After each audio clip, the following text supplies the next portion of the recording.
नमस्कार साथियों, बदला प्लेटफॉर्म में आपका स्वागत है। वरिष्ठ अध्यापक प्रथम प्रश्न पत्र सामान्य अध्ययन, जिसमें अपना टॉपिक चल रहा था दिल्ली सल्तनत के साथ मेवाड़ के संबंध। तो कहाँ तक देखा था अपन ने? मोकल तक। अब मोकल के बाद में देखना है राणा कुंभा। राणा कुंभा जो मोकल और सौभाग्य देवी का ज्येष्ठ पुत्र था। तो राणा कुंभा का कार्यकाल है 1433 से 1468 ईस्वी तक।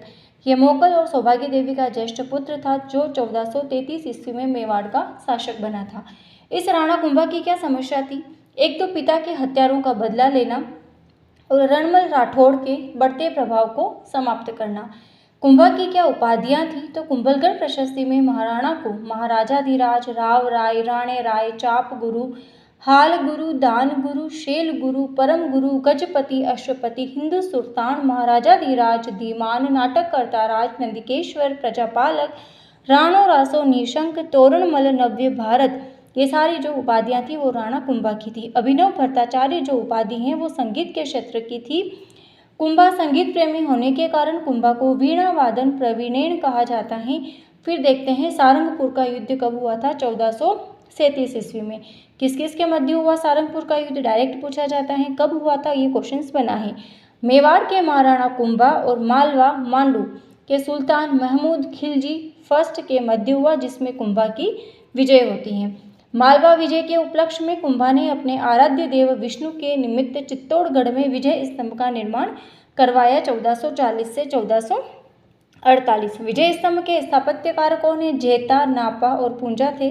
विजय स्तंभ का प्रशस्तिकार हैं कवि अत्रि और इसके क्या उपनाम हैं? जय स्तंभ, विष्णु ध्वज, विक्ट्री टावर, भारतीय मूर्तिकला का विश्वकोश। डॉक्टर गोड्स के अनुसार मूर्तियों का अजायबघर, मूर्तियों का शब्दकोश, राजस्थान पुलिस का प्रतीक चिन्ह, माध्यमिक शिक्षा बोर्ड का प्रतीक चिन्ह, संगीत की भव्य चित्रशाला, पौराणिक देवी देवताओं का व्यवस्थित संग्रहालय, पौराणिक देवी देवताओं का अमूल्य कोश और हिंदू देवी देवताओं का व्यवस्थित संग्रहालय। ये हिंदू देवी देवताओं का व्यवस्थित संग्रहालय डॉक्टर गोपीनाथ शर्मा के अनुसार है। अब ये जो विजय स्तंभ है इसके निर्माता कौन थे? कुंभा। 9 मंजिला है ये। इसमें 157 सीढ़ियाँ हैं। ऊंचाई है 120 या 122 फीट, लेकिन मोर करेक्ट है 120 फीट। चौड़ाई 42 वर्गाकार फीट है। खर्चा हुआ था इसका 90 लाख रुपये। निर्माण पद्धति जो होती है इसकी चाप वक्र पद्धति थी। कर्नल जेम्स टोट ने देखा और कहा कि कुतुब मीनार से बेहतरीन है। फर्ग्यूसन ने इसकी तुलना रोम के टार्जन से की। वो पढ़ लिया है अपन ने। जेता, पूंजा, नापा और ये जानकारी मिलती है ग्रंथ वास्तुमंजरी में।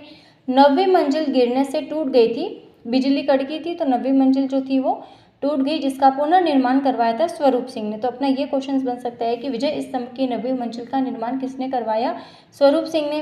वास्तुकार से क्वेश्चन पूछा जा सकता है, ये स्टेटमेंट देख करके पूछा जा सकता है। निर्माण पद्धति कौन सी थी? चाप वक्र थी। यहाँ से 8वीं मंजिल पर कोई प्रतिमा नहीं है। तीसरी मंजिल पर 9 बार अरबी भाषा में अल्लाह शब्द अंकित हैं। राजस्थान की प्रथम इमारत जिस पर सबसे पहले 15 अगस्त 1949 में 1 रुपये का डाक टिकट जारी किया गया और ये भगवान विष्णु को समर्पित है। फिर आता है चंपानेर की संधि 1456 में हुई। मालवा का महमूद खिलजी, गुजरात का था कुतुबुद्दीन शाह।